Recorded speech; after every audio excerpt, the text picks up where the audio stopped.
ان الحمد للہ نحمده ونستعینه ونستغفره ونعوذ باللہ من شرور انفسنا ومن سیئات اعمالنا من يهده اللہ فلا مضل له ومن يضلل فلا هادی له واشهد ان لا الہ الا اللہ وحدہ لا شریک له واشهد ان محمدا عبده ورسوله اما بعد فان خير الحديث كتاب الله وخير الهدي هدي محمد صلى الله عليه واله وسلم وشر الامور محدثاتها وكل محدثة بدعة وكل بدعة ضلالة وكل ضلالة في النار.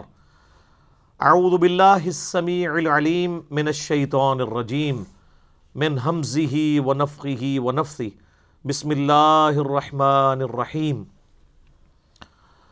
رب اشرح لی صدری ویسر لی امری واحلل عقدۃ من لسانی یفقہوا قولی.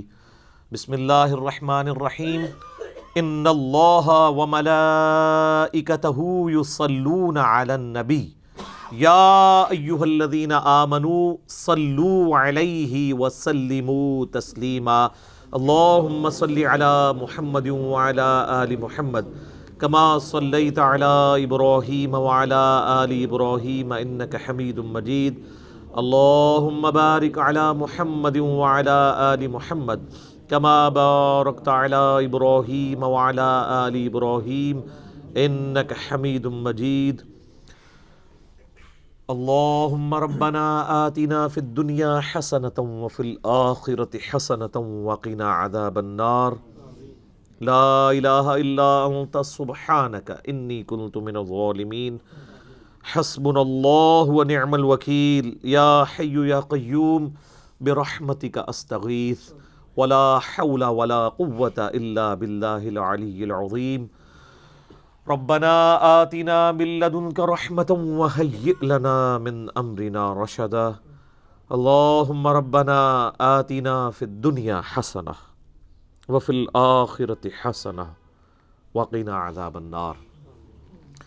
الحمدللہ آج 9 فروری 2020 کو سنڈے کے دن قرآن کلاس نمبر 15 میں ہم سورۃ البقرہ کی آیت نمبر 63 سے آنورڈ سٹارٹ لیں گے.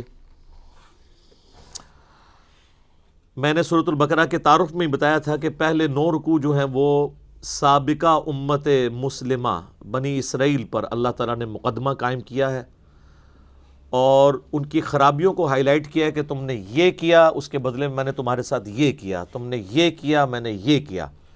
اور یونیورسل ٹروتھ اللہ تعالیٰ کی طرف سے ریویل ہوئے کہ جو بھی اس طرح کرے گا، انبیاء کی دعوت سے روگردانی کرے گا، اس کے اوپر میرے عذاب کا کوڑا اسی طریقے سے برسے گا. اور اس میں یہ دعوت تھی موجودہ امت مسلمہ یعنی امت محمدیہ صلی اللہ علیہ وآلہ وسلم کے لیے کہ تم کوئی زیادہ لاڈلے نہیں ہو. اگر تم نے بھی ہمارے محبوب صلی اللہ علیہ وآلہ وسلم کی تعلیمات سے روگردانی کی تو اللہ اس چیز کا کوئی لحاظ نہیں کرے گا کہ تمہاری نسبت کس کے ساتھ ہے. اللہ کے عذاب کا کوڑا تم پر بھی آئے گا.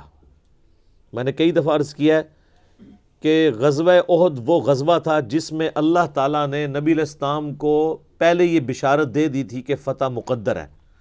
اس کے باوجود صرف 35 صحابہ کرام کی نافرمانی کی وجہ سے اللہ تعالیٰ نے فتح کے بعد مسلمانوں کو شکست سے دوچار کروایا. 70 صحابہ شہید ہوئے، حتیٰ کہ اللہ کے محبوب صلی اللہ علیہ وآلہ وسلم کے اپنے مبارک دانت شہید ہو گئے.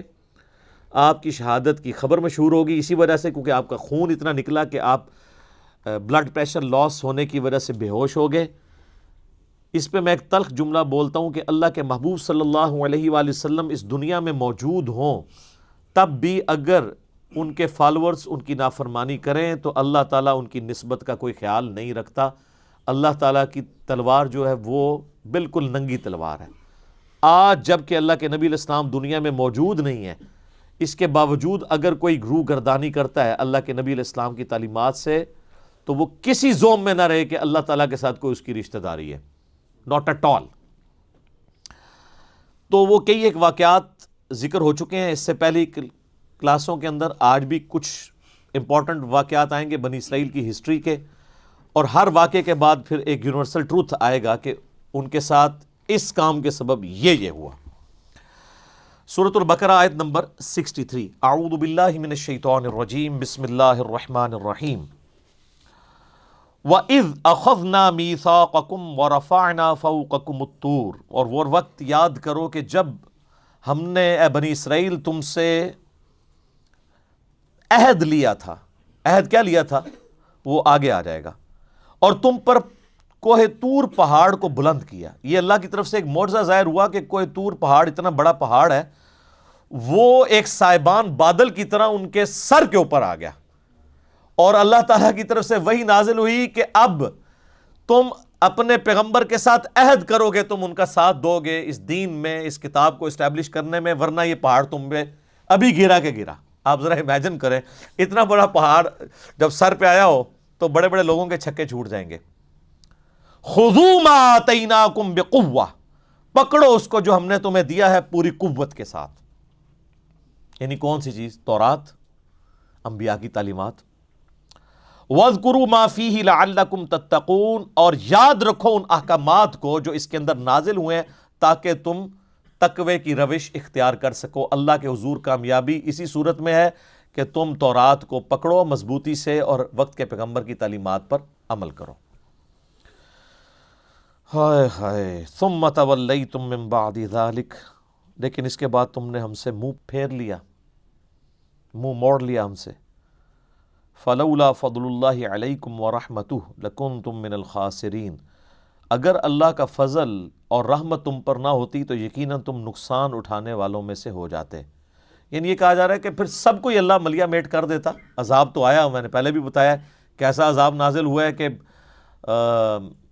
اللہ تعالیٰ کی طرف سے پلیگ کا مرض آیا, لاکھوں یہودی جو ہیں وہ اس طاعون کے مرض میں جو ہے وہ مر گئے. پھر اللہ تبارک و تعالیٰ کی طرف سے قتل مرتد کی سزا آئی, جو 70,000 یہودی ایک دن کے اندر قتل کیے گئے. اللہ تعالیٰ کی طرف سے یہ عذاب کا کوڑا ان پر برسا کہ توبہ کا سبب اب یہی ہے. یہ ساری چیزیں ہوئیں. تو اللہ تبارک و تعالیٰ کو راضی کرنا کوئی آسان کام نہیں ہے. یہ سارے معاملات ہوئے, لیکن اس کے باوجود باقی لوگوں کو اللہ نے بچا لیا. اس کا ہی اللہ ذکر کر رہا ہے کہ اگر اللہ چاہتا تو سب کو ہی تباہ و برباد کر دیتا, لیکن یہ اللہ کے فضل اور رحمت تھا کہ ہم نے پھر تمہیں کھلی چھٹی دی. تمہارے آباء و اجداد نے یہ حرکتیں کی, لیکن جنہوں نے کیا ان کو سزا ملی, باقیوں کو ہم اس طریقے سے آگے لے کر چلے. وَلَقَدْ عَلِمْتُمُ الَّذِينَ اعْتَدَوْا مِنْكُمْ فِي السَّبْتِ, اور تم خوب جانتے ہو ان لوگوں کے بارے میں جنہوں نے ہفتے کے دن کے بارے میں نافرمانی کی تھی. وہ سورۃ الاعراف میں اس کا ذکر آئے گا. میرا یوٹیوب کے اوپر ایک کلپ بھی اپلوڈڈ ہے. یہود پر عذاب کیوں آیا؟ اللہ تعالیٰ نے ان کے اوپر یہ پابندی لگائی تھی کہ پورا ہفتہ وہ شکار کر سکتے ہیں, لیکن سیٹرڈے کا دن ٹوٹلی ڈیڈیکیٹڈ ہے اللہ کے لیے, اور اس دن تم نے شکار نہیں کرنا. لیکن سورۃ الاعراف میں آتا ہے کہ وہ پورا ہفتہ مچھلیاں اس طرح نہیں آتی تھیں جس طرح ہفتے والے دن آتی تھیں, بلکہ وہ ان کی نظروں کے سامنے پھدکتی تھیں. تو کتنا دیر بندہ صبر کر سکتا ہے؟ تو انہوں نے پھر گڑھے کھود لیے ایڈجسنٹ سمندری جھیل کے ساتھ. جب مد و جزر کی وجہ سے پانی چڑھتا تھا ان گڑھوں میں پھنس جاتا تھا, جب پانی اترتا تھا وہ مچھلیاں گڑھے میں آ جاتی تھیں. تو ہفتے دن تو وہ شکار نہیں کرتے تھے, اتوار کو کر لیتے تھے. یعنی انہوں نے ایک ہیلا, ایک بہانہ ڈھونڈا شکار کا. تو اللہ تعالیٰ نے تمہیں خوب معلوم ہے کہ تم میں سے کون سے لوگ تھے, تمہارے آباء و اجداد میں سے, جنہوں نے ہفتے کے دن کے معاملے میں نافرمانی کی, یعنی کتا حلال کرنے کی کوشش کی, جس کو کہتے ہیں ایک چیز اللہ نے حرام کی تھی اس کو حلال کرنے کے لیے ایک ہیلا اور بہانہ گڑا. فَقُلْنَا لَهُمْ كُونُوا قِرَدَةً خَاسِئِينَ, تو ہم نے ان سے کہا تھا کہ جاؤ پھٹکارے ہوئے بندر بن جاؤ. تو وہ سب کے سب لوگ جو اس نافرمانی کے اندر انوالو ہوئے تھے وہ اللہ تعالیٰ کی طرف سے پھٹکارے ہوئے بندر بن گئے. اللہ نے ان کو بندر بنا دیا. وَلِعَوْذُ بِاللَّهِ تَعَالَى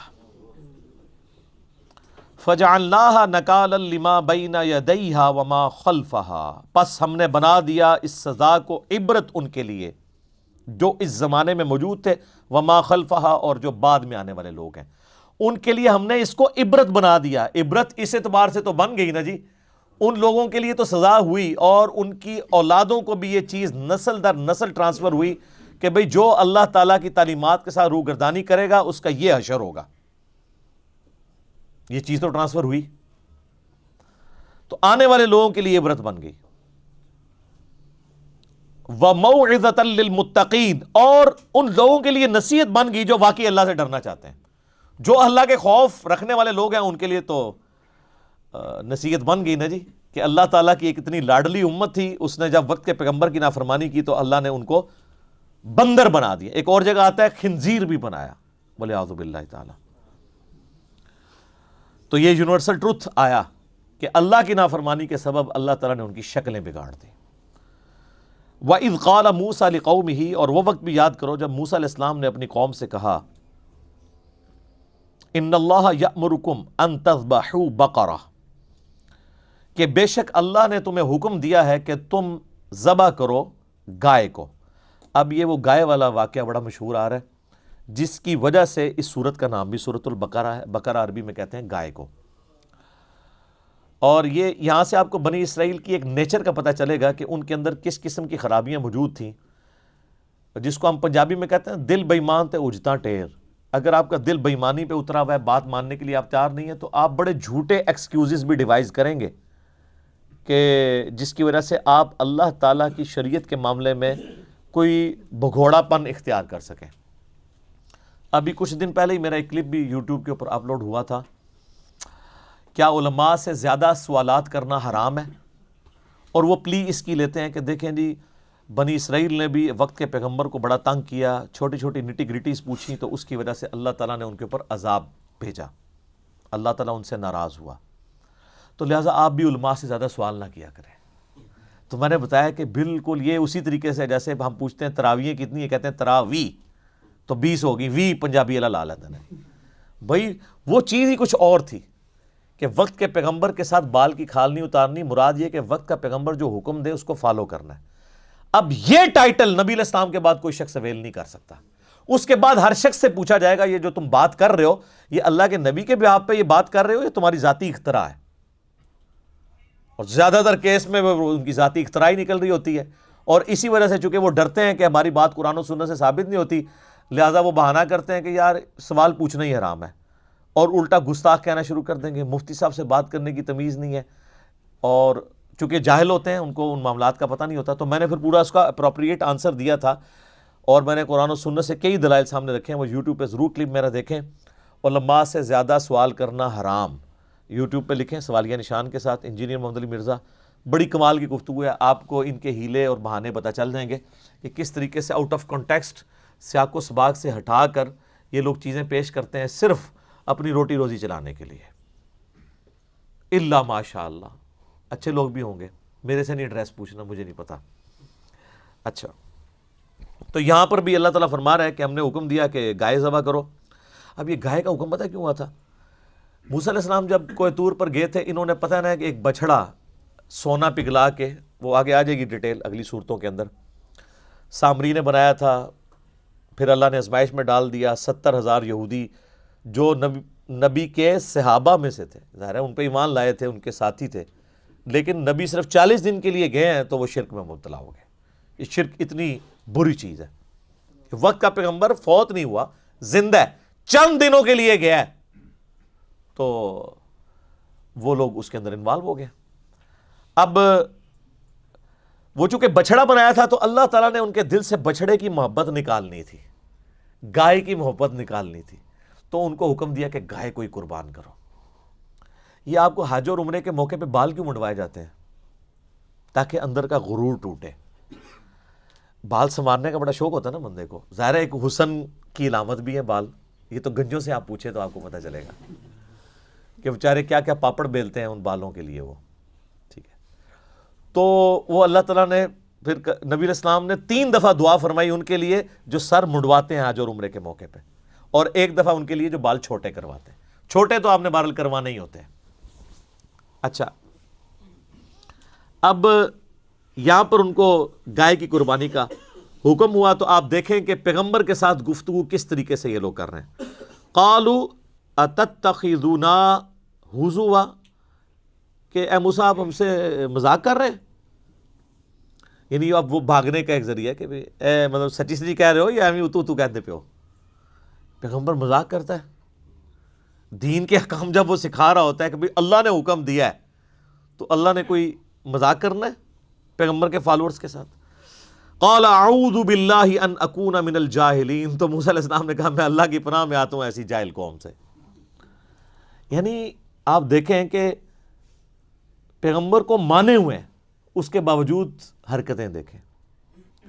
اب کئی لوگوں کے دماغ میں یہ جن لوگوں کو وہ غلط پٹیاں پڑھا دی ہوئی ہیں نا کہ وہ صحابہ کرام تو معصوم ہوتے ہیں اور الصحابۃ کلہم عدول، وہ تو مطلب یہ ہے کہ حدیث روایت کرنے میں وہ عدول ہیں، باقی تو عام انسانوں کی طرح ہی ہوتے ہیں. اب یہ سارے صحابہ ہی ہیں نا جو موسیٰ علیہ السلام کے ساتھ کر رہے ہیں، تو اس میں کوئی توہین والی بات نہیں، انسان ہے.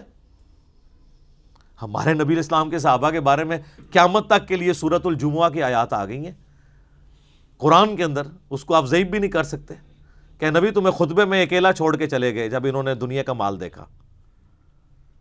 تو بخاری مسلم میں حدیث موجود ہے، وہ ایک قافلہ آیا تھا، وہ سب لوگ حضور تقریر کر رہے ہیں تو اٹھ کے چلے گئے سوائے چند لوگوں کے.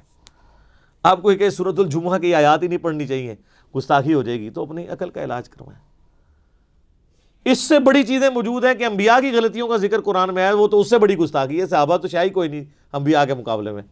حضرت آدم کی غلطی کا بیان، موسیٰ علیہ السلام کی غلطی کا بیان، نوح علیہ السلام کی غلطی کا بیان، ابراہیم علیہ السلام کا بیان.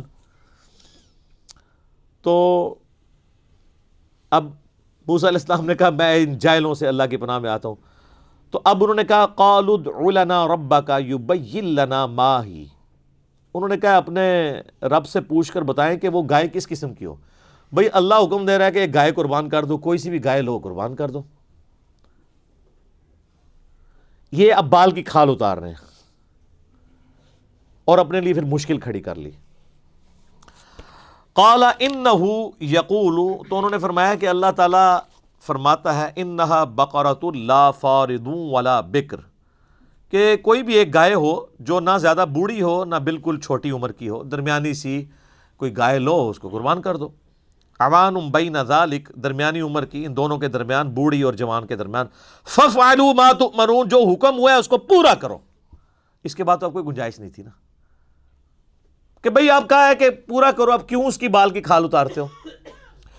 اب وہ اس لیے اتار رہے تھے کہ ان کے دل میں بچھڑے کی محبت تھی اور تحت الشعور میں بیٹھی ہوئی تھی، وہ نکل نہیں رہی تھی. وہ چاہتے تھے کہ کوئی اور ہی حکم نازل ہو جائے، یہ ٹال جائے.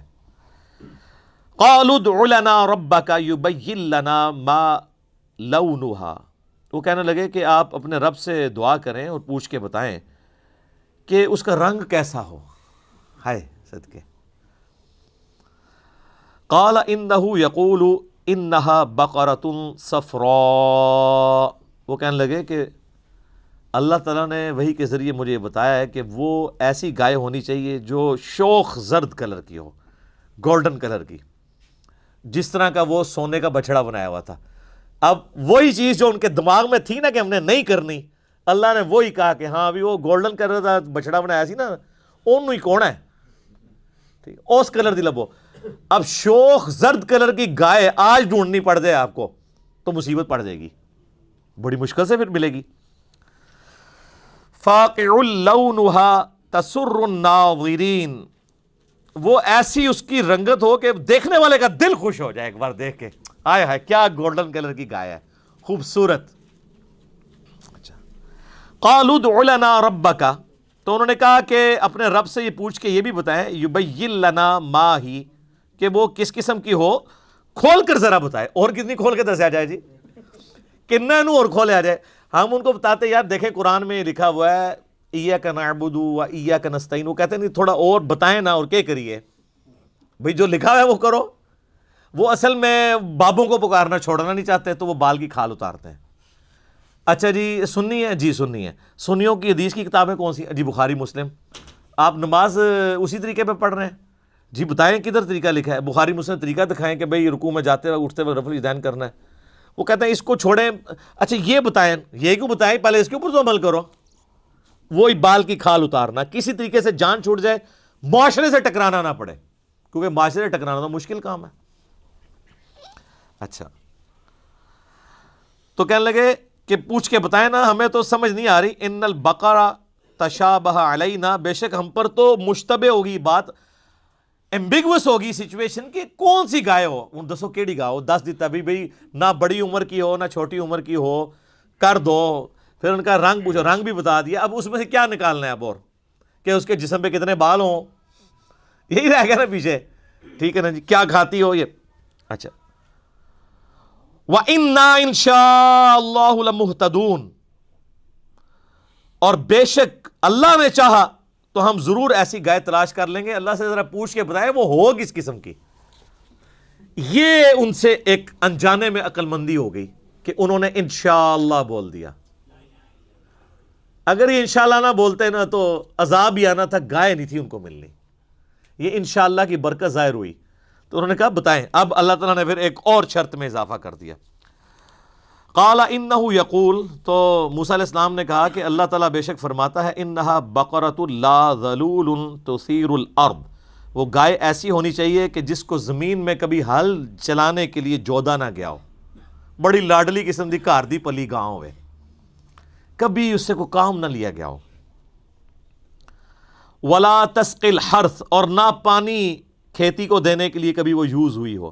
مسلمۃ لا شیۃ فیہا، اور بے عیب بے داغ ہو، کوئی زخم نہ ہو، کوئی جسم کے اوپر نشان ایسا نہیں ہونا چاہیے، کوئی سینگ نہ ٹوٹا ہوا ہو، کوئی آنکھ اس کی ہر عیب سے پاک ہو. اب ڈھونڈو، یہ تو پھر ہمیں تورات میں اسرائیلی روایتوں میں ملتا ہے کہ وہ پھر ذلیل ہو گئے ایسی گائے ڈھونڈنے کے لیے. آخر میں ایک بوڑھی عورت جو بڑی غریب عورت تھی، اس کی لاٹری نکلی، اس کے پاس وہ گائے ملی اور منہ مانگی قیمت دے کے انہوں نے وہ پھر گائے خریدی. یعنی اگر پہلے گائے انہوں نے آج کے اعتبار سے کوئی 2 لاکھ کی خریدنی تھی تو وہ شاید ان کو پھر 2 کروڑ روپے کی ملی، کیونکہ اب وہ تو اللہ کا حکم تھا. تو اللہ نے اس غریب عورت کی چاندی لگانی تھی تو وہ ہوگی، چاندی کا سونا ہو گیا. تو وہ پھر قال الآن جئت بالحق، انہوں نے کہا ہاں اب آپ نے ہمیں صحیح بات بتائی ہے، انہوں سمجھ آئی کیڑی گاں کرنی ہے. کیونکہ اب سوال بھی ختم ہو گئے تھے نا، جس طرح ہم بھی کرتے ہیں. ہاں جی دسو کیا مسئلہ ہے، کہتے ہیں یہ، میں آگے جواب دیتا ہوں، آگے کرتے کرتے بالکل جب بند گلی میں پہنچتے ہیں نا تو یا تو چیخیں مارتے ہیں، کہتے ہیں یار ٹھیک ہے جی بالکل ٹھیک ہے، نہ میں وابی نہ میں بابی، میں ہوں مسلم علمی کتابی. تو ہم وہاں تک پہنچا کے آتے ہیں. فذبحوها، پس انہوں نے اس کو ذبح کیا. وما کادوا یفعلون، حالانکہ وہ لگتے نہیں تھے کہ گائے قربان کریں گے. یہ اللہ تعالیٰ کہہ رہا ہے کہ کسی پاس نظر نہیں سی آندہ، انہوں نے ہر کوشش کی اللہ سے بھاگنے کی. بہرحال اللہ تعالیٰ نے ان کو ہر بات کا جواب دے کے الٹیمیٹلی جو انشاءاللہ انہوں نے کہا نا اس کی برکت ظاہر ہوئی. اگر انشاءاللہ نہ بولتے تو اللہ نے اپنے نام کی لاج رکھی کہ چلو انشاءاللہ بولا ہے تو پھر اللہ کی مرضی تو ہے تو ہو جائے.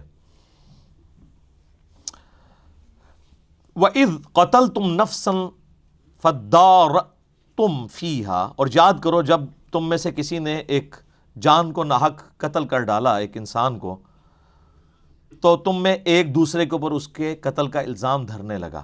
اب قاتل کا پتہ نہیں چل رہا تھا کہ کون ہے. ظاہر ہے اس زمانے میں علم غیب تو کوئی نہیں ہوتا تھا نا، یہ تو بعد کے بزرگوں کو آیا. حالانکہ وقت پیغمبر بھی موجود ہیں، اللہ نے ان کو بھی نہیں بتایا کون قاتل ہے. تو اللہ تعالیٰ نے وہ جو گائے قربان کی تھی نا اس کے ذریعے وہ اگلا معجزہ ظاہر ہوا. واللہ مخرج ما کنتم تکتمون، اور اللہ تعالیٰ ظاہر کرنے والا تھا جو تم چھپا رہے تھے کہ اصل قاتل کون ہے.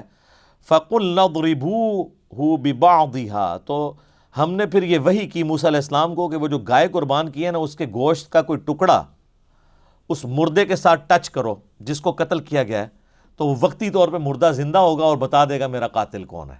اب یہ معجزہ ہے، وہ دنیا میں واپس نہیں آیا، بس وہ اس کے ساتھ پھر دوبارہ مر گیا.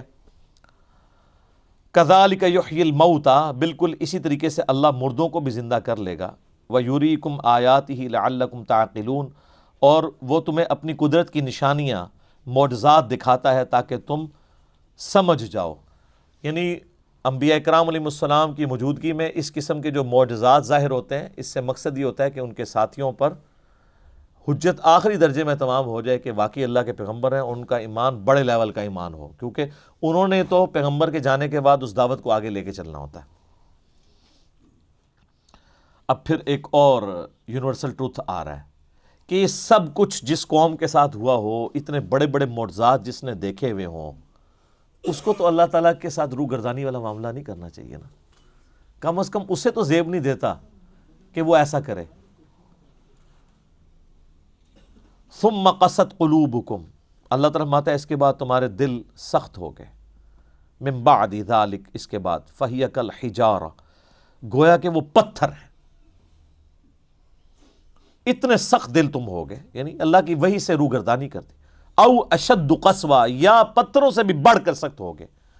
وَإِنَّ مِنَ الْحِجَارَةِ لَمَا يَتَفَجَّرُ مِنْهُ الْأَنْهَارُ، اور بے شک پتھروں میں بھی ایسے ہیں کہ جن میں سے نہریں بہہ نکلتی ہیں، یعنی اللہ تعالیٰ نے کہا کہ پتھر میں سے پھر بھی پانی نکل آتا ہے، لیکن تمہاری آنکھوں میں کبھی اللہ کی محبت، اس کے ڈر کی وجہ سے آنسو نہیں آئے، اتنے تم پتھر دل ہو گئے۔ پتھروں میں ایسے موجود ہیں کہ جن کے اندر چشمے جاری ہوتے ہیں، یعنی اس کی فزیکل ریزن کوئی بھی ہو، چشمے اللہ نے جاری کر کے انسانیت کی خدمت میں لگایا ہے پتھروں کو، لیکن اللہ تعالیٰ نے ایک، چونکہ یہ ادب کی کتاب ہے، اس کی طرف اس کی تشبیہ بھی کی کہ پتھروں میں سے بھی پانی نکل آتا ہے، یہ انسان تو پتھروں سے بھی گئے گزرا ہے، اور یہ عین ممکن ہے کہ فزیکلی بھی ایسا ہو کہ اللہ تبارک و تعالیٰ نے ہر چیز کی جس طرح فزیکل ریزن رکھی ہوئی ہے، اس طرح اس کی ایک روحانی ریزن بھی اپنی جگہ میں موجود ہو۔ جس طرح میں کہتا ہوں شہاب ثاقب ایک فزیکل فینومینا آف نیچر ہے، لیکن الٹیمیٹلی سائنس بھی یہ کہتی ہے کہ ہم ڈیفائن نہیں کر سکتے کہ کس وقت ایسا ہوگا، اس کا ڈیسیژن کس نے لینا ہے، وہ کہتے ہیں it is physical phenomena of nature, اور اسی کے پیچھے تو گاڈ ہے۔ God is the only explanation of all the physical phenomena in this universe. Tectonic plates کی ڈسٹربنس سے زلزلہ آتا ہے، وہ کہتے ہیں ٹھیک ہے اس کی وجہ سے آتا ہے، لیکن ہم پوچھیں یہ کب ڈسٹرب ہوں گی، آپ پریڈکٹ کر سکتے ہیں؟ اور کون اس کو ڈیسائیڈ کرتا ہے، اس کا ٹائم پیریڈ کیا ہوتا ہے؟ وہ کہتے ہیں اس کی ہم پرفیکٹ کوئی ایسٹیمیشن نہیں دے سکتے۔ آپ کو گلوبل وارمنگ کے اوپر کتنے یہ چیختے رہے، حالانکہ اسی صدی میں جس میں یہ چیخ رہے تھے، پچھلی کئی صدیوں کے سرد ترین سال بھی آئے ہیں۔ اللہ تعالیٰ حفاظت کرنے والا ہے۔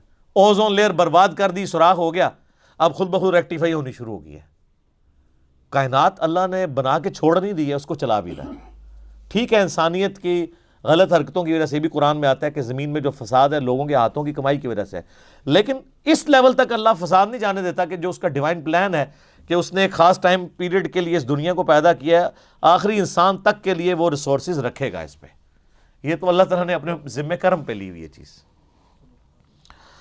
وَإِنَّ مِنْهَا لَمَا يَشَّقَّقُ فَيَخْرُجُ مِنْهُ الْمَاءُ، اور اللہ تعالیٰ فرماتا ہے پتھروں میں بھی ایسے ہیں جو پھٹ پڑتے ہیں اللہ تعالیٰ کے خوف کی وجہ سے، ان میں سے پانی نکلنا شروع ہو جاتا ہے۔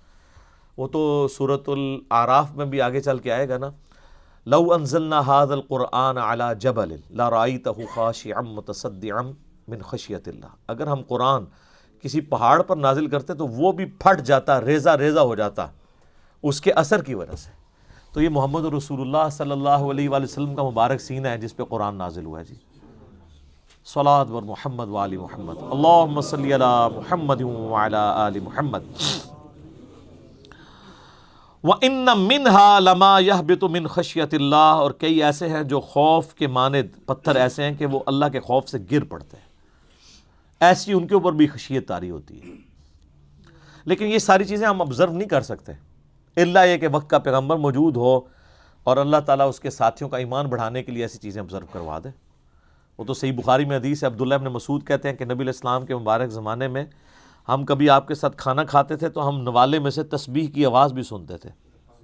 سبحان اللہ، آپ ذرا امیجن کریں نا، جو لوگ اس لیول کے ایمان پر پہنچ چکے ہوں کہ اللہ تعالیٰ ان کو یہ ڈائریکٹ معجزات دکھا رہا ہو، وہی لوگ نبی علیہ السلام کی وفات کے بعد اتنے بڑے فتنے آنے کے باوجود پورے پیشن کے ساتھ اس دین کو لے کے چل سکتے ہیں، کیونکہ ان کو کوئی وہم بھی نہیں تھا اس معاملے میں کہ یہ اللہ کے پیغمبر ہیں اور اللہ نے ان کا غلبہ کروانا ہے۔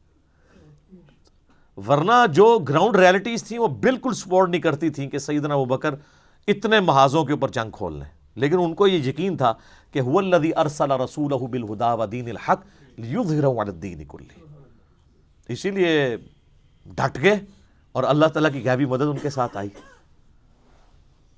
اور مختصر سی جماعت کے ساتھ اللہ تعالیٰ نے رومن اور پرشین امپائر مسلمانوں کے قدموں میں ڈھیر کروائیں، اور یہ آپ کی زندگی میں نہیں ہوا، ورنہ تو لوگ کہہ سکتے تھے کہ آپ علیہ السلام کا سٹیٹس بھی اسکندر اعظم والا ہے، یا اس کے بعد چنگیز خان والا ہے، نعوذ باللہ، اللہ تعالیٰ نے آپ کی زندگی کے بعد انقلاب برپا کر کے بتایا کہ اللہ کی غیبی تائید ہے اس پیغمبر کے ساتھ. اسی لیے اس کے فالوورز اس کے بعد جبکہ ہزاروں لوگ جو نبی الاسلام کی زندگی میں کلمہ پڑھ کے مسلمان ہوئے تھے آپ کی وفات کے بعد مرتد ہو گئے، اس کے باوجود مختصر جماعت اس دعوت کے کام کو لے کے چلی. یہ اللہ کی غیبی تائید تھی. وَمَا اللَّهُ بِغَافِلٍ عَمَّا تَعْمَلُونَ، اور اللہ تعالیٰ غافل نہیں ہے اس سے جو تم کر رہے ہو. یعنی اللہ تعالیٰ ہر عمل سے واقف ہے جو تم کر رہے ہو. افتطمعون ان یؤمنوا لکم، اب مسلمانوں کی طرف روئے سخن ہے. اے مسلمانوں، کیا تمہیں یہ لالچ ہے، یہ طمع ہے، تمہاری یہ بڑی شدید خواہش ہے کہ یہودی ایمان لے آئیں؟ ظاہر ہے مسلمانوں کی خواہش تو تھی. وہ کہتے تھے ہم تو امی ہیں، ہم تو جاہل ہیں، یہ تو کتابیں پڑھے ہوئے ہیں، یہ تو بات مان لیں. جس طرح ہمارے کئی بھولے بالے لوگ ہیں، جب ان کو قرآن و سنت کی دعوت کا پتہ چلتا ہے وہ خود کتابوں سے پڑھ لیتے ہیں تو وہ اپنے مولانا کے پاس چلے جاتے ہیں کہ چلو یار ہمیں تو کچھ نہیں پتا تھا، یہ تو کتابوں کے ماننے والے ہیں، عالم دین ہیں، ہم ان کے سامنے آیت رکھیں گے، بخاری کی حدیث رکھیں گے، فوراً مان لیں گے، ایڈے سیدھے نے مان لیں گے. تو بڑے مایوس ہوتے ہیں. پھر غصہ آتا ہے کہ یار یہ لوگ تو ایسا نہ کرتے، جاہل چلو کر رہے ہیں، علیحدہ بات ہے. اللہ اکبر. یہاں پہ بھی آپ دیکھیں مسلمان کہتے تھے علماء یہود تو بات مان لیں، تو اللہ فرماتا ہے تمہیں بڑے ہی یہ طمع ہے کہ یہ مان لے آئے. وقد کان فریق منہم یسمعون کلام اللہ، جبکہ یہ وہ لوگ ہیں، ان میں ایسا گروہ بھی رہا ہے کہ وقت کا پیغمبر موجود ہے، ان میں ایسے لوگ موجود ہیں کہ وہ کلام اللہ کو سنتے ہیں، ان کو پتہ ہے کہ یہ تورات ہے.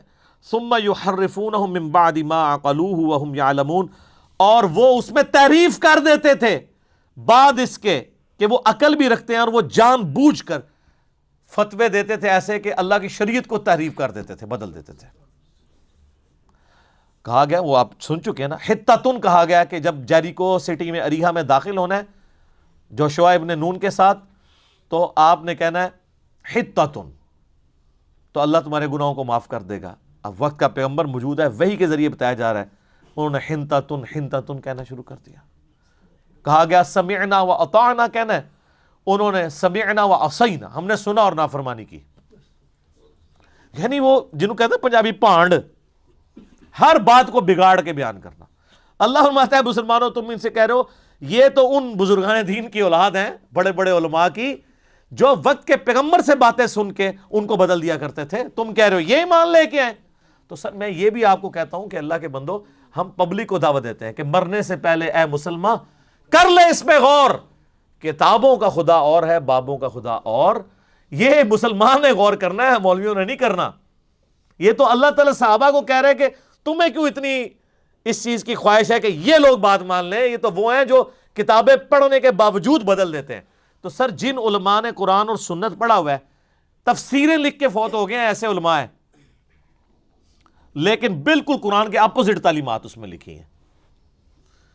ایاک نعبد و ایاک نستعین کی تفسیر میں 10 صفحے کالے کر دیے بابوں کو پکارنے میں، کیونکہ انہوں نے اللہ کی بات نہیں ماننی.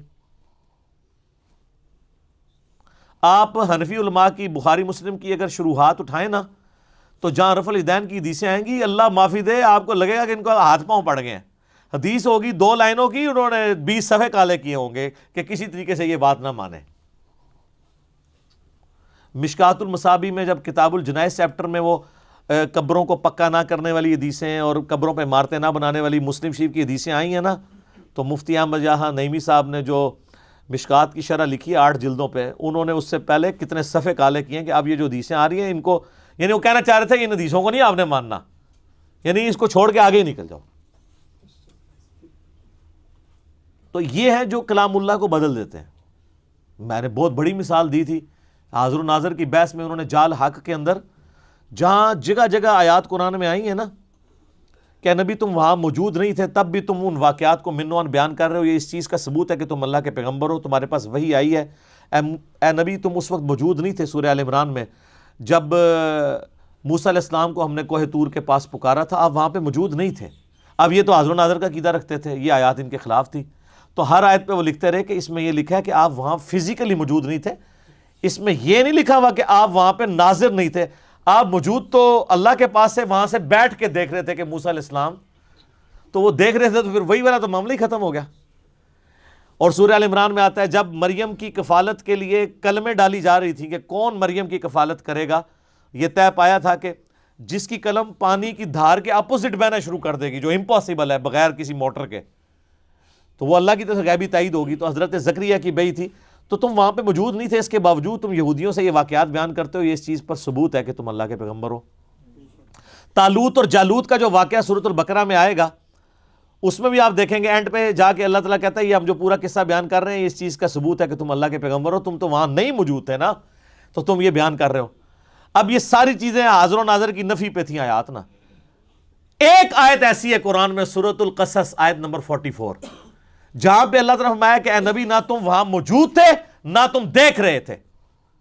تو ان کا وہ وہم بھی ختم ہو گیا, دیکھنے والا نہ حاضر تھے نہ ناظر تھے. اب وہ آیت آئی نا, تو انہوں نے کہا یہ تو آیت میرے وہ جو پورے پہلے 50 آیتوں کو میں نے جو اپنے زوم میں ذبح کرنے کی کوشش کی, اس کو کیسے ذبح کروں. تو انہوں نے آیت ہی آدھی لکھی کہ اے نبی تم وہاں موجود نہیں تھے. جو آگے لکھے تھے نا کہ آپ وہاں شاہدین میں بھی نہیں تھے, وہ آیت ہی کاٹ دی اور آدھی آیت لکھ کے کہا کہ اس میں یہ تو لکھا ہے وہاں موجود نہیں تھے, یہ کہاں لکھا ہے کہ آپ دیکھ نہیں رہے تھے, حالانکہ اسی آیت میں لکھا ہوا ہے. سر یہ قرآن کی تعریف ہے کہ نہیں؟ اس کے بعد آپ خود فیصلہ کریں کہ مسلمان یہ کام کر سکتا ہے. تو آپ یہ پڑھتے ہوئے یہ نہ سمجھیے گا یہ سب کچھ علماء یہود کر گئے. اللہ کے فضل سے اسی کسی نے پیچھے نہیں, اسی ورلڈ چیمپئن ہے. ہم سا ہو تو سامنے آئے, کوئی ایسا کام نہیں جو انہوں نے نہ کیا اور ہم نے اس کو اس سے بڑے انداز میں نہ کیا ہو. بخاری مسلم میں حدیث ہے تم میں وہی خرابیاں پیدا ہوں گی, تم بھی اگلے لوگوں کے راستے پہ چل پڑو گے قدم با قدم بالشت بر بالشت, حتیٰ کہ ان میں سے کوئی گوہ کے سوراخ میں داخل ہوا تم بھی وہی کام کرو گے. تو نبی علیہ السلام سے پوچھا کہ اگلے لوگوں سے مراد کیا یہود و نصارہ ہے؟ آپ نے فرمایا وہ مراد نہیں تو اور کون سے لوگ مراد ہیں؟ تو وہی کام کیے. تو اے مسلمانوں تمہیں یہ بڑی خواہش ہے نا کہ ایمان لیں, حالانکہ یہ وہ لوگ ہیں کہ اللہ کا کلام سنا, اس کے بعد اس نے تعریف کر دی عقل رکھتے ہوئے جان بوجھ کر. وَإِذَا لَقُوا الَّذِينَ آمَنُوا, اور جب یہ ملتے ہیں ایمان والوں سے, قَالُوا آمَنَّا, ہم کہتے ہیں ہم ایمان لے کے. یہ منافقین کا ذکر ہو رہا ہے, بزدل ہوتے ہیں نا, ایمان والوں سے کہتے ہیں مومن ہیں. وَإِذَا خَلَا بَعْضُهُمْ إِلَىٰ بَعْضٍ, اور جب علادہ ہوتے ہیں بعض میں خلوت میں, قَالُوا أَتُحَدِّثُونَهُمْ بِمَا فَتَحَ اللَّهُ عَلَيْكُمْ, تو وہ یہ کہتے ہیں کہ کیا تم ان سے ان باتوں کا ذکر کرتے ہو کہ یہ اللہ تعالیٰ کے حضور ان باتوں کو یوز کریں لِيُحَاجُّوكُمْ بِهِ عِنْدَ رَبِّكُمْ, کہ اللہ کے حضور وہ جھگڑا کر سکیں ان باتوں کے اوپر. یعنی صحابہ کرام میں جب یہ بیٹھتے تھے, ظاہر ہے قانوناً تو یہ بھی صحابہ ہی تھے, تو جب صحابہ کرام نبی علیہ السلام کی کوئی عظمت بیان کرتے تھے نا, تو ان میں کوئی بولے بالے قسم کے لوگ تھے, وہ کہتے تھے ہاں تورات میں بھی نبی علیہ السلام کی یہ خوبی لکھی ہوئی ہے. اب وہ جب لادہ ہوتے تھے وہ کہتے تھے یار تمہیں پتہ ہے ہم نے اوپر سے ایمان قبول کیا, تم کیوں مسلمانوں کو بتا رہے ہو کہ حضور کی نشانیاں موجود ہیں؟ یہ تو تمہارے خلاف پھر دلیل کے طور پہ پیش کر دیں گے, تو ان کو نہ یہ باتیں بتایا کرو. جس طرح ہمیں کہتے ہیں تم کیوں لوگوں کو بتاتے ہو کہ بخاری میں حدیث ہے کہ عمار کو ایک باغی جماعت قتل کرے گی, عمار ان کو اللہ کی طرف اور جنت کی طرف بلائے گا, وہ جماعت دوزخ کی طرف بلائے گی, یہ تو شیعہ پکڑ لیں گے. حالانکہ یہ بھول جاتے ہیں کہ یہ بخاری شریف میں لکھی ہوئی ہے, بخاری شریف شیعہ کی کتاب نہیں ہے. یہودی بھی یہی کام کرتے تھے کہ جو نبی علیہ السلام کی پروفیسیز تھی نا, وہ کہتے تھے نہ بتاؤ مسلمانوں کو, یہ تو تمہارے خلاف یوز کر لیں گے. تو اب آپ کو بتا کہ علماء یہود کی جائز اولاد کون سے لوگ ہیں؟ علماء, سیم وہی خرابیاں. افلا تعقلون, کیا تمہیں اتنی بھی عقل نہیں ہے؟ اب اللہ تعالیٰ نے اس کا جواب دیا ہے کہ یہ جو کہانی کرا رہے ہو نا, کہ ان کو نہ پتہ چلے, ورنہ یہ اللہ کے حضور کہیں گے کہ ان کو تو پتہ تھا یا اللہ کہ یہ ان کی کتابوں میں یہ لکھا ہوا ہے, تو انہوں نے کیوں نہیں تیرے پیغمبر کو مانا اور اوپر سے مانا اور اندر سے انکار کیا. اب اللہ تعالیٰ اس کا جواب دے رہا ہے, اولا یعلمون ان اللہ یعلم ما یسرون وما یعلنون, کیا انہوں نے اس پہ بھی کبھی غور نہیں کیا کہ اللہ تعالیٰ سب کچھ جانتا ہے, جو کچھ یہ چھپاتے ہیں جو کچھ ظاہر کرتے ہیں.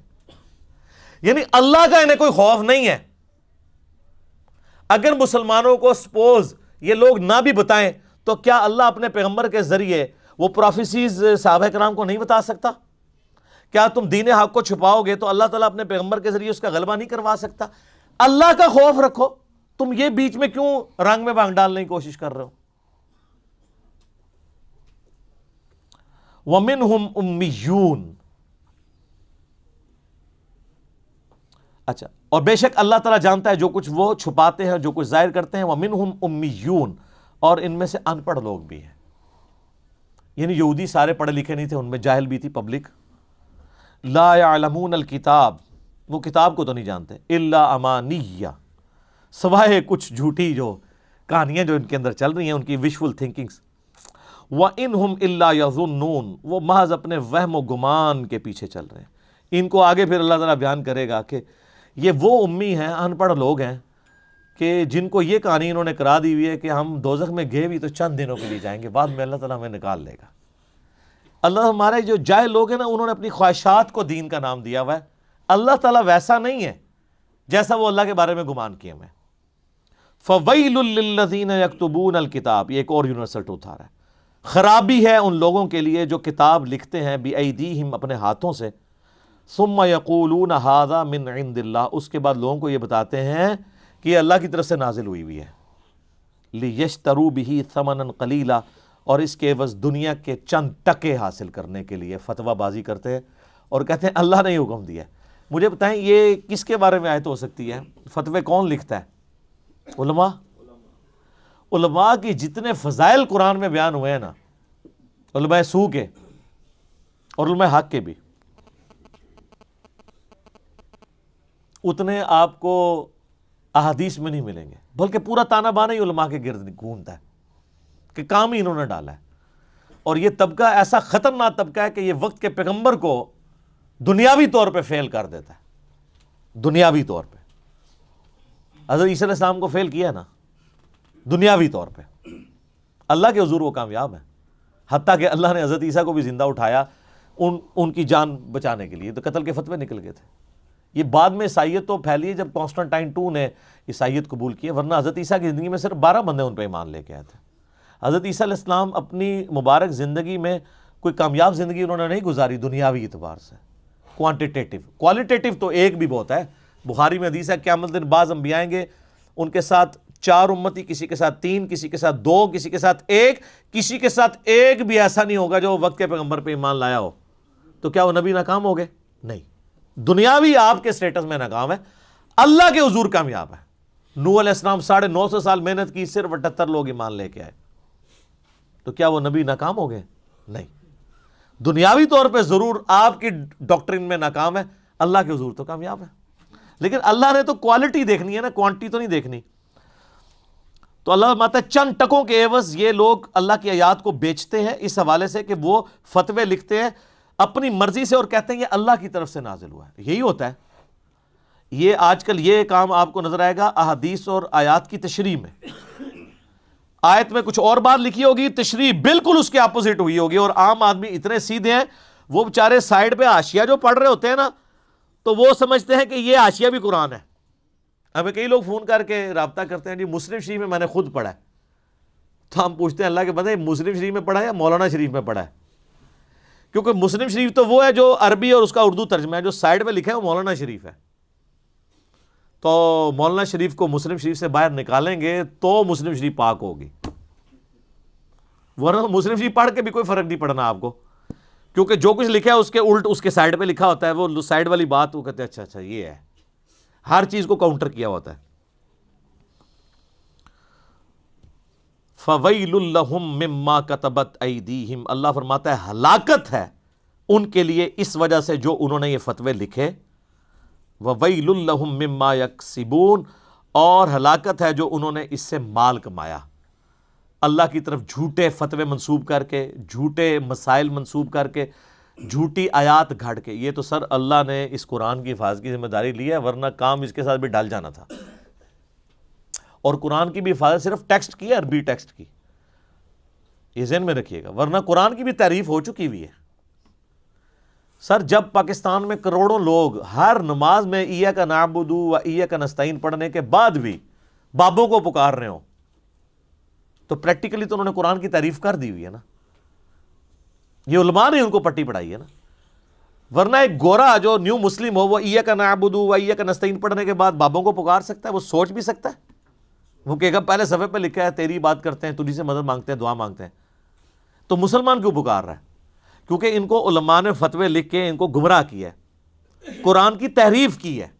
قرآن میں یہ لکھا تھا، انہوں نے صفحے کے صفحے کالے کیے، نہیں وہ ایک حقیقی مدد ہوتی ہے، ایک مجازی مدد ہوتی ہے، ایک یہ ہوتا ہے، ایک یہ ہوتا ہے، ہم امی سے روٹی مانگتے ہیں تو کیا یہ شرک ہو جاتا ہے؟ وہ اللہ کے بندہ، مری امی کو کون روٹی مانگتا ہے؟ ایون زندہ امی بھی سامنے نہ ہو کون روٹی مانگتا ہے؟ پاگلو، تم تو یہ کام کر رہے ہو، مثال ہمیں امی کی دے رہے ہو۔ اور اگر اس طرح ہی ہے تو ٹھیک ہے، کوئی مری بھی امی کیا کوئی کسی بابے کو بھی پکار کے دیکھ لے، اس کے سامنے روٹی لا کے رکھ لے، اور زندہ کسی یہودی عیسائی سکھ کو بھی پکار لینا، آپ کے سامنے موجود ہو تو لا کے روٹی سامنے رکھ دے گا، تو اس پھر مشکل کشا منو۔ اسباب کو آپ لے کے غائب میں مدد کے لیے پکار رہے ہوتے ہیں، اور ماشاءاللہ اپنے ناموں کے ساتھ مفتی اور ڈاکٹرز اور یادگار اسلاف ہے، یادگار اسلاف نے وڈے نے بھی یہی کام پائے نے، باقی انہوں دی یادگار ہو، یادگار صحابہ و تابعین نہیں، درمیانے بزرگ، پرانے بزرگ نہیں، درمیانے بزرگ، بہت پرانے بزرگ ہیں۔ کتنے جی؟ 1000 سال۔ سر دین تو 1400 سال پہلے آیا تھا، کوئی صحابہ کرام میں ہے کوئی کتبہ کسی کا یا علی مدد کا تو دکھاؤ، یا شیخ عبد القادر جیلانی مدد کا، وہ ادھر کچھ بھی نہیں ہے جی، ان کو چھوڑ دیں۔ صحابہ کرام کو اڑتے ہو تو دکھاؤ، ہے؟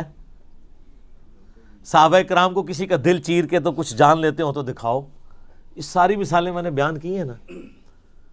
میں کہتا ہوں جی اگر آپ نے کسی کے ساتھ نیکی کرنی ہے نا، آپ چاہتے ہیں کہ وہ بھی آپ کے ساتھ جنت میں جانے میں کامیاب ہو جائے، آپ کا رشتہ دار ہے، دوست ہے، گھر والے ہیں، مجلس نمبر 100 ضرور دکھائیں انہیں، کتابوں کا خدا اور بابوں کا خدا اور، اس کو پتہ چلے کہ یار کتابیں جس خدا کا تعارف کرواتی تھیں وہ یہ والا خدا نہیں ہے جس کو یہ پوج رہے ہیں، انہوں نے اپنے تخیلات کو خدا کا نام دیا ہوا ہے۔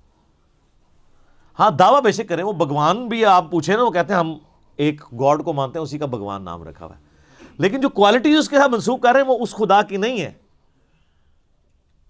جس خدا نے اپنا تعارف جن کوالٹیز کے ساتھ کروایا تھا۔ تو پھر ہم عرض ہی کر سکتے ہیں کہ مرنے سے پہلے اے مسلمان کر لے اس پہ غور، کتابوں کا خدا اور ہے، بابوں کا خدا اور جب تو غور کر لے گا نا تو پھر مجھے نہیں کہنے کی ضرورت پڑے گی، تو خود کہے گا کیا کہ نہ میں وابی نہ میں بابی، میں ہوں مسلم، علمی کتاب ہے، یہ اندر سے آواز نکلے گی انشاءاللہ تعالی۔ آگئی جی وہ بات جو میں کہہ رہا تھا، امیین، ان پڑھ جاہل لوگ جو باتیں کرتے ہیں، اللہ کے فضل سے اس امت میں بھی جاہل لوگ یہی باتیں کر رہے ہیں۔ وَقَالُوا لَن تَمَسَّنَا النَّارُ إِلَّا أَيَّامًا مَعْدُودَةً، وہ کہتے ہیں ہمیں کبھی بھی آگ نہیں چھو سکتی سوائے گنتی کے چند دن۔ ایویں جیسا آپ کے لوگ نہیں کہتے ایک پھیرا ہی لگے گا، اب قرآن میں تو یہ ہونا چاہیے تھا کہ ہاں ایک پھیرا لگے گا پھر تمہیں ادھر بھیج دیں گے۔ اس کا جواب ذرا اللہ کی طرف سے سنیں، یہ پھیرے والے جو اتنے دلیر لوگ ہیں نا، ان کے بارے میں اللہ تعالیٰ کیا فرما رہا ہے؟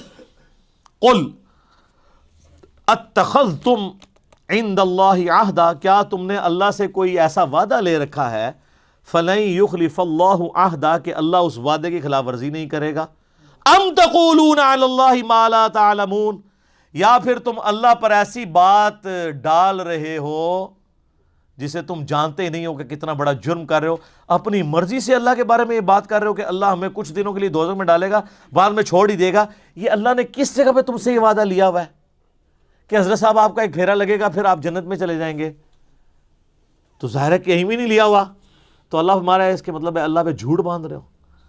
سر بخاری مسلم کی حدیث ہے، جس نے نبی علیہ السلام پہ جھوٹ باندھا وہ اپنا مقام دوزخ میں دیکھ لے، اور جو اللہ پہ جھوٹ باندھے اس کی انٹینسٹی کا کون اندازہ لگا سکتا؟ ناٹ ایٹ آل، ایسا نہیں ہو سکتا۔ سورۃ الفرقان میں آگے چل کے آئے گا کہ دوزخ تھوڑی دیر کے لیے بھی وقت گزارنے کے لیے بری جگہ ہے اور زیادہ دیر کے لیے بھی بری جگہ ہے۔ کہتے ہیں تھوڑی دیر لگے گی۔ سر مسلم شریف کی حدیث ہے کہ قیامت والے دن اللہ تعالیٰ ایک مفلس بندے کو بلائے گا جس نے دنیا میں پرہیزگاری کی زندگی گزاری ہوگی لیکن روکھی سوکھی کھا کے، بڑا مشکل وقت۔ اللہ فرمائے گا فرشتو اسے ایک ذرا جنت کا پھیرا لگواؤ، ایک جنت کا پھیرا لگے گا، اس کے بعد اللہ پوچھے گا وہ دنیا میں کوئی تکلیف دیکھی؟ کہے گا تیری عزت کی قسم کوئی تکلیف نہیں دیکھی۔ ایک جنت کا پھیرا اس کی ساری تکلیف کو کافور کر دے گا۔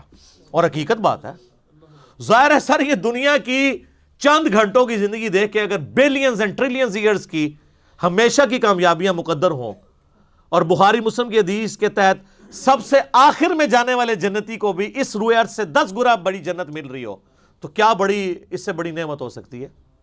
اور موت ہی نہ آئے، جوانی نہ جائے، بڑھاپا نہ آئے، بیماری نہ آئے، اور اللہ ناراض نہ ہو. یہ 4 چیزیں مسلم شریف میں آئی ہیں نا، تو کیا چاہیے؟ پھر اللہ کہے گا کہ یہ گناہگار شخص کو ذرا ایک دوزخ کا پھیرا لگاؤ، جس نے دنیا بڑی ٹھاٹ کی زندگی گزاری تھی نا، اور کہا تھا خیر اللہ بڑا غفور رحیم ہے، معاف کر دے، یہی کچھ کہہ رہے ہوتے ہیں نا، ایک پھیرا ہی لگے گا. اللہ کہے گا اس کا ایک پھیرا لگواؤ.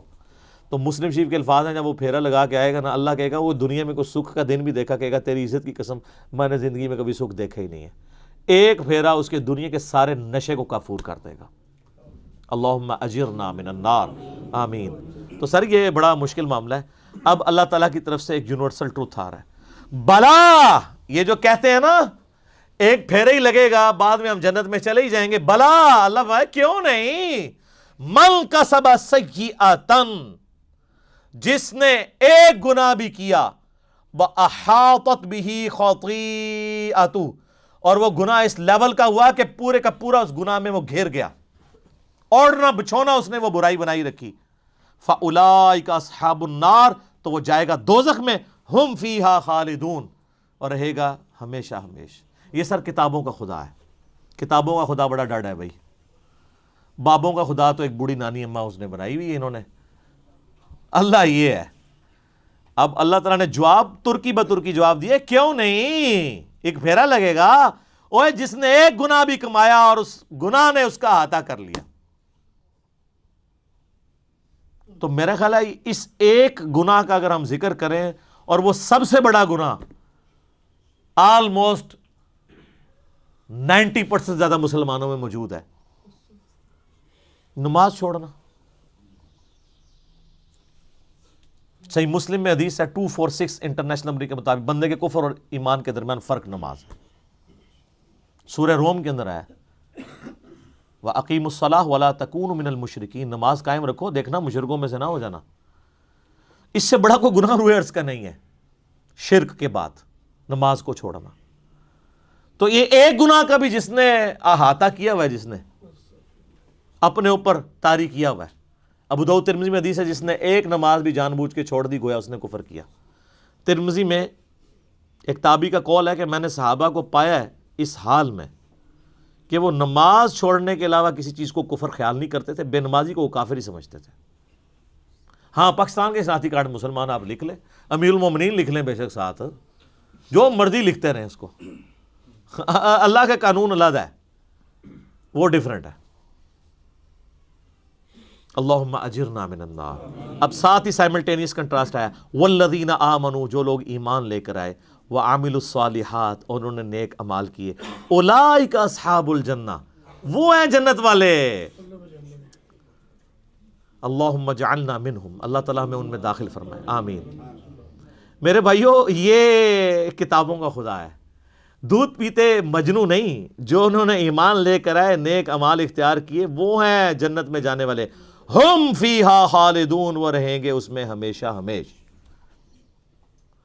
تو یہ میرا ایک یوٹیوب پہ کلپ ضرور دیکھیں آپ لوگ، اللہ کی رحمت سے دھوکہ. یہاں پہ بھی لوگ پبلک کو گھیرنے کے لیے ہمارے آج کل ایسے وائزین آئے ہوئے ہیں جو کہتے ہیں جی وہ یہ جی بڑی سخت باتیں کرتے ہیں، بعض اللہ تعالیٰ سے لوگوں کو دور کر رہے ہیں اور سخت سخت باتیں کرتے ہیں. خوشخبریاں سنانی چاہیے. وہ بخاری مسلم کی حدیث ہے، خوشخبریاں سناؤ متنفر نہ کرو. وہ خوشخبری کیا بخاری مسلم میں جو حدیث ہے وہ صحابہ کرام کو حضور نے یہ کہتا کہ خوشخبری یہ سناؤ کہ نماز پڑھنے کی کوئی ضرورت نہیں ہے، جو بھی ہے تیرے محبوب کی امت سے. نہیں، وہ فرائض کے لیے نہیں ہے، وہ چھوٹی چھوٹی جو نفلی عبادات ہیں ان پہ نکیر نہ کرو. وہ جی بخاری مسلم میں حدیث ہے ایک صحابی نے لمبی نماز پڑھا دی، حضور نے اس کو ڈانٹا، کہا تو لوگوں کو متنفر کر رہا ہے. وہ سر اس نے سورہ بقرہ آل عمران پڑھ دی تھی. آپ پوری زندگی یہ کام نہیں کر سکتے، 6.5 پارے پڑھ دیے تھے. نبی علیہ السلام کی جو عام ایوریج نماز ہے نا سر، وہ آدھے گھنٹے کی ہوتی تھی. فجر کی نماز آدھے سے پونے گھنٹے کی، عشاء کی بھی اتنی، زور اثر بھی 20 منٹ سے کم نہیں ہوتی تھی، کیونکہ بخاری مسلم میں وہ باقاعدہ صورتیں رپورٹ ہوئی ہوئی ہیں جو نبی علیہ السلام پڑھا کرتے تھے. تو آپ ذرا اس سے کیلکولیشن کر لیں. سنن نسائی میں حدیث ہے ہم صحابہ کرام کے نبی علیہ السلام کے پیچھے 10 تسبیحات شمار کیا کرتے تھے رکوع اور سجدے میں. بخاری مسلم میں حدیث ہے، انس بن مالک کہتے ہیں نبی علیہ السلام جب ہمیں نماز پڑھاتے تھے رکوع کے بعد اتنی دیر کھڑے ہوتے تھے کہ ہم سمجھتے تھے آپ سجدے میں جانا بھول گئے، اور دو سجدوں کے درمیان اتنی دیر بیٹھتے تھے ہم سمجھتے تھے کہ آپ دوسرا سجدہ کرنا بھول گئے، آپ اتحیات پڑھ رہے ہیں۔ تو یہ کون سی نماز ہے؟ تو کہانیاں کراتے ہیں، کہتے ہیں جی مختصر نماز پڑھائیں۔ وہ والی مختصر ہے نا، وہ یہ ہے کہ بھی معاذ بن جبل نے 3 گھنٹے کی عشاء پڑھا دی تھی تو کہا گیا بھی 3 کی نہ پڑھاؤ، آدھے گھنٹے کی پڑھاؤ۔ اور تسی تے پڑھتے ہو آدھے منٹ دی نماز، کہانیاں اتر لیندے ہو، تراویح کر کے 20 بنا رہے ہو، ٹھیک ہے۔ تو یہ ہوں گے اہل جنت، رہیں گے اس میں ہمیشہ ہمیشہ۔ اللہ تعالی ہمیں ان میں شامل فرمائے۔ اللہم اجرنا من النار، اللہم من احییتہ منا فاحیہ علی الاسلام ومن توفیتہ منا فتوفہ علی الایمان۔ اللہ تعالیٰ سے دعا ہے جو حق بات میں نے کہی اللہ تعالیٰ ہمارے دلوں میں راسخ فرمائے۔ اگر جذبات میں غلطی سے میرے منہ سے کوئی غلط بات نکل گئی، اللہ تعالیٰ ہمارے دلوں سے اسے محو کر دے، دور کر دے، اور ہمیں معاف بھی فرما دے۔ ہمیں کتاب و سنت کی تعلیمات پر عمل کر کے دوسرے بھائیوں تک پہنچانے کی توفیق عطا فرمائے۔ اللہم صلی علی محمد وعلی آل محمد کما صلیت علی ابراہیم وعلی آل ابراہیم انک حمید مجید۔ اللہم بارک علی محمد وعلی آل محمد کما بارکت علی ابراہیم وعلی آل ابراہیم انک حمید مجید۔ سبحانک اللہم وبحمدک، اشہد ان لا الہ الا انت، استغفرک واتوب الیک، وما علینا الا البلاغ المبین۔ جزاکم اللہ خیرا واحسن الجزاء۔